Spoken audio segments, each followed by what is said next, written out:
But now we've got someone who I think offers more to small business than anyone in this country right now. I'm talking about Sheryl Sandberg. She's the Facebook COO, and I want to thank you so much for joining us for CNBC's Small Business Playbook event. Sheryl, how you been? Thank you, Jim. I am really glad to be here, and I think we all need to be focused on small business in these times of economic challenge for everyone. Well, you know, so Sheryl. I'm really grateful to you for your continued focus on this. Look, you guys are the ones who are doing it, and I want to start by getting people to know the real Facebook. You have done a remarkable job with small business, and what I want to know is how many small businesses are you helping, not just in the United States, but around the world, and what you do for them? So there are 180 million small businesses around the world who use our free tools, and we have 9 million advertisers. And so look, before coronavirus, a third of small businesses, even in the US, didn't even have a web presence at all. And that's because it's expensive and hard to set up a web presence or a mobile website or a mobile app. And so what do? We put them online for free. With no money and just minutes, you can set up a presence on Facebook or Instagram, and you can migrate online. And that was pretty important because the digital transformation was happening before coronavirus. But now in a world where people aren't even leaving their homes as much, it's become much more important. And that's why we see so many more small businesses using all the free tools we put out there. Sheryl, yours is truly a grassroots effort, which is something I love because you know I love small business. And I think a lot of people have affinity groups. Can you help them figure out how they can actually make a little bit of money off the affinity group so they can keep growing and growing? Because I know you like small business, but you like medium business that started a small business through Facebook. That's right. Our goal is for any small business to grow into a medium business and even a large business. And you're right. So much of this starts with someone's just personal interest. I know you love great stories. And I'll share one. There's an organization called the Tiny Tassel out of Charleston, South Carolina. It's a woman named Mimi. She was making jewelry as, creative outlet, total hobby. Her mother was making homemade clothing. They started selling it. Now, at first, they opened a little store and they were selling in person. And then coronavirus hit. So they came to Facebook. They joined Facebook shops. And now they're continuing to sell and grow their business online. And that's what we see is people taking their passion and their ingenuity and their entrepreneurship and creating businesses for themselves, which are so critically important in this time of mass unemployment. I want to dig down to that Charleston, South Carolina story. There are many single women in this country. Some have had setbacks. Some are trying to make it in a very tough time. I bet a high percentage of the businesses that get started on Facebook are from the single women who are very much unrepresented in this country and often are given a very bad deal because of divorce or because the society has, as you would know better than anyone, a glass ceiling, whether we like it or not. No, that's right. We do see amazing entrepreneurship from women and women of color. It's worth noting that today is Black Women's Equal Pay Day, which means that a white man and a Black woman both start working on January 1st, 2019. And to earn what that man earned by the end of the year in 2019, a Black woman has to work until today. My foundation was putting out a report tomorrow on the state of Black women in corporate America. And it shows what this data shows is that Black women are systematically overlooked and not given the mentorship and sponsorship and opportunities.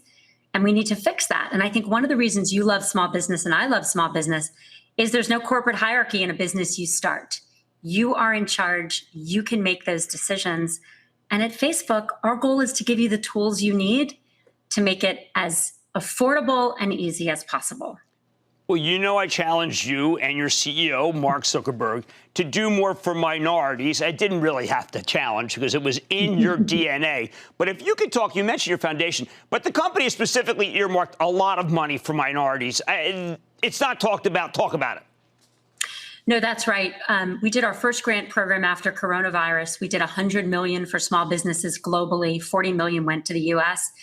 And then there was so much interest and so many applications from Black-owned businesses and minority-owned businesses that we did another $100 million in the U.S. for Black-owned businesses alone.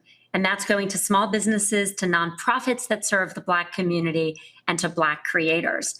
And we really believe that there is so much more to do to give people a shot to make sure that they continue to grow and serve these important communities. Can you talk about how your company helps small business and doesn't compete with them? No need to mention who does, but I think it's a different ethos and, again, not talked about.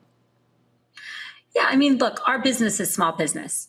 We put free tools out there and we sell advertising, and that is our business. And the great, great, great majority of the people who use those tools are small businesses, 180 million, as I said, around the world. And we should think a little bit about the role of personalized ads in this. So I'm going to share an example that I love. There's a bar called the Brew Florida Growler Bar in Odessa, Florida, and they sell growlers. And, you know, before coronavirus, they're doing most of their sales in their bar. Well, they came to us very inexpensively. They were able to buy personalized ads. They wanted to show their ad only to adults aged 25 to 64 who lived within 5 miles of their bar. We're the only place that does that at scale, and we did it. We do it in a very privacy protective way. We don't give any information to the bar. We take the ad, we show it. And now their business is thriving. They are selling 3 times more growlers now than they were before coronavirus forced them to close. Big businesses can buy large advertising. They don't need personalized ads. They can target the entire country, but small businesses can't. And so the services we offer and the cost effectiveness of those personalized ads is a lifeline for small businesses, and one I think we all want to keep our eye on as the economic recovery hopefully starts to come into play and we help small businesses grow. Well, I'm really glad you brought this up because my friend Gary Vaynerchuk, who's also part of our program, Gary V, whom I knew because the wine library was down the block from me, said, without any prompting from me, did not even know where I was coming from in terms of my championing Facebook for individuals and for small business. He said, look, the ROI, he had calculated the return on investment for an ad on Facebook, and he said it was outrageously cheap versus everyone else. Why is that? Well, that's because we can personalize. Because again, in a very privacy protected way, we take your ad, and in this case, we show it only to the people who are adults who are living within 5 miles of that bar, or only to people who are dog lovers if you're a dog, service that you're trying to advertise in a local area. And so it is our ability to personalize that makes this so high ROI, because for a lot of businesses, if they try to advertise, they're wasting money. You have to take out an ad in a local area, and you're showing your ad to many people who don't want to see it because they're not interested. Our ability to use data in a privacy protected way to personalize those ads is why small businesses can use us to grow. And I think it's really important for them, but also really important for job recovery. More than half of the growth in jobs in this country over the last many years has come not from big businesses, but from small. And that's why those personalized ads have been so important. All right, well, let me put my stock hat on for a moment, because, again, I do Mad Money every night. I think there are a lot of people who said, geez, there's some huge consumer packaged good companies that are boycotting Facebook. Facebook, therefore, must be ineffective, or Facebook must be in trouble. Why is it that people do not understand that the real joy, I think, of Facebook is finding the small businesses that are starting out that use Facebook? And if the consumer packaged goods guys want to go over for now, they want to leave for now because they can't stay out for long because you have too many people, then it really doesn't impact your earnings per share. Well, we just reported earnings, and that's what you're referring to, and we did have a strong quarter. We care about all of our clients and all of our partners, and the large ones and the small ones are super important to us. And we're going to continue to work to make sure we provide great products.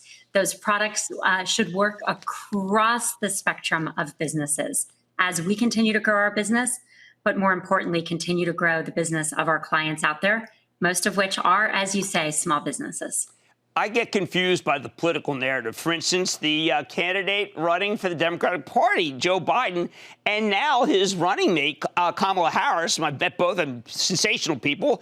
But Joe Biden breaking up Facebook deserves a really hard look. And we know that Ms. Harris has often thought about that. Do you think they understand that small businesses create the jobs? We are in close to a depression in terms of the number of jobs lost. And the last thing you want to do is take a company that has created a lot of small businesses and make it the target when there's so many others that are more deserving of that role.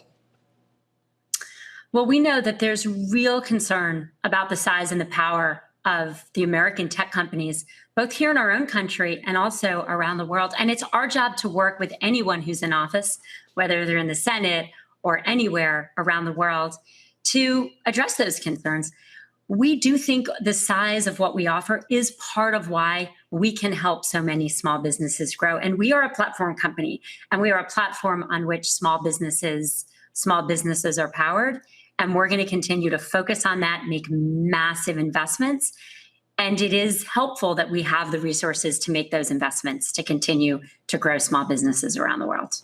Sheryl, you referenced Shops. I thought Shops was one of the most inspired ideas your company has ever had. The stock has gone up 70 points since it started. Can you describe what it means for the person who's watching this and says, you know what, I got something to do. I know I don't have a job right now, but I have this craft. I have this skill. I think I could have a shop. What do I do? So you go to facebook.com/business. Everything you need is there. And there's all of our tools which are available to help you get online, set up for free a mobile presence, and start selling if you want to. What Shops do is they give you additional functionality. We provide it for free. We're first rolling it out. But it lets you take your product catalog, the products you offer, upload it to Facebook or Instagram, personalize it and customize it so it has the look and feel that's yours, and then hopefully do more with your customers. And Jim, we get ideas from people like you who are champions of small business. We get ideas from the small businesses themselves. We're going to keep investing in rolling out functionality. We are working on payment solutions. We are working on how to reach the right audience. We're working on making those advertisements cheaper and even easier for businesses to use. We're also working on training. Jim, one of the things you said to me when I was on this show a couple times ago, you said that we needed to make training available because small businesses, it needed to be online. It needed to be accessible whenever they had a minute because they're super busy and they can't necessarily show up at any specific time. So with your encouragement, we launched our Summer of Support online training sessions. There are 30 classes. You can go online, take them whenever you want. 15 million people have watched them, giving them exact ideas on here's how you market, here's how you find the customers, here's how you build a credible online presence. So we're going to continue to roll out those free tools, and we're grateful for your encouragement. Wife belongs to a site. She'll get mad at me that I'm going to mention it, but it's called What Would Virginia Woolf Do? And it started a woman. That's awesome. I know, how fabulous is that, right? What would and it's for women of a certain age who don't know and want an affinity group, and everyone loves it. And it would not exist without your company. It just couldn't exist. And I think people don't get that there are companies of some size that have brought great income to people who otherwise wouldn't have it, that would not exist without Facebook. And yet the narrative that I often read about Facebook is that you sold some data at some point, or that you don't have 30,000 people trying to weed out things that shouldn't be in there. And I'm always surprised that the individuals who are your ambassadors have not been able to speak up for Facebook, other than to me in a very private way. And I think that's. I'm trying to change that narrative. You know that. Well, look, we appreciate it, and we have real issues to address. We've worked hard to address them. I think one of the most important issues the country faces that we're really important and focused on is voting. Later this week, we're going to launch our Voting Information Center because we want to make sure people get accurate information on how to register and where to vote. That was important in any election, but with the coronavirus concerns about polls closing and how do I do this now in a more online world, that's even more important. So we're going to be launching that later this week. We also have a pretty ambitious effort, I think the most ambitious out there, which is a goal of registering 4 million people to vote in this election. We helped register 2 million the last two cycles. But we take our responsibilities and our civic responsibilities very seriously. And we hope when it launches, people will check out the Voter Information Center. For a moment, I care passionately about our country and small business, but there are remarkable things that you have done overseas. When anyone looks at the financials, it's pretty clear that your organization is doing this around the world. Again, I want to go back to something that you and I think are very important. Minority businesses around the world and single women who have been unrepresented in the class. So many single women make so much less. Close the gap. So one way of closing the gap is entrepreneurship. Businesses can be started by women. Those businesses do incredibly well. We see that often businesses by women are more active on Facebook. And that makes sense. When you take down the traditional barriers that have long benefited men more than women, it makes sense that more women and people of color and women of color, so important always, but on Black Women's Equal Pay Day, a good moment to note that, are able to use those tools because they're broadly available to anyone. Online tools are something anyone can use. And I think you're right that these tools are even more important for people who have a harder time in the traditional power structure of business. Now, let's go back to that Great Augusta example that you mentioned. How did that person and that bar know to do this, and yet so many others just haven't figured it out? Well, that's why we launched the training that you encouraged us to launch, right? So we do have 15 million people who have done it. But look, I think necessity is the mother of invention, not my quote, someone else's. And a lot of businesses have had to migrate online. I'll give you another example. Out of Nashville, Tennessee, there's a company run by a couple called 80/20 Fitness. They call themselves that because they say it's 80% nutrition and 20% exercise. Well, they're a small gym. They had to close like so many others. But they used Facebook Live and they migrated a lot of the services they were able to provide to clients by providing them online. Would they have done that before coronavirus? I don't know, probably not. But everyone always says, don't waste a crisis. This is an opportunity for small businesses to build technology and build user abilities that they needed anyway because the digital transformation is happening. And I think we see a lot of small businesses taking advantage of this opportunity to learn how to sell online because they have to.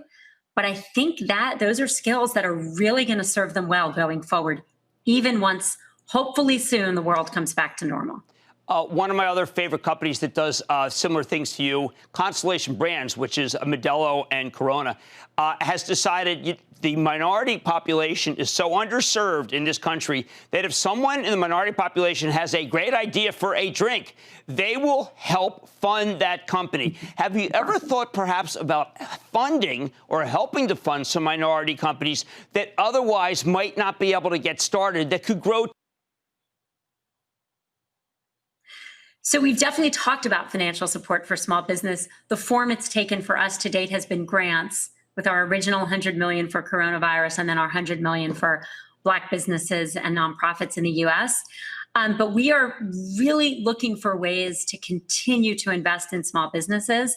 I think the best thing we do is build tools, give them free tools that they can use to grow, invest in things like Facebook Shops. And I think that's where we're going to stay focused. All right, now, we know that we are in a terrible pandemic, and it is small, medium-sized business that is not doing well versus, say, the big stocks that we follow.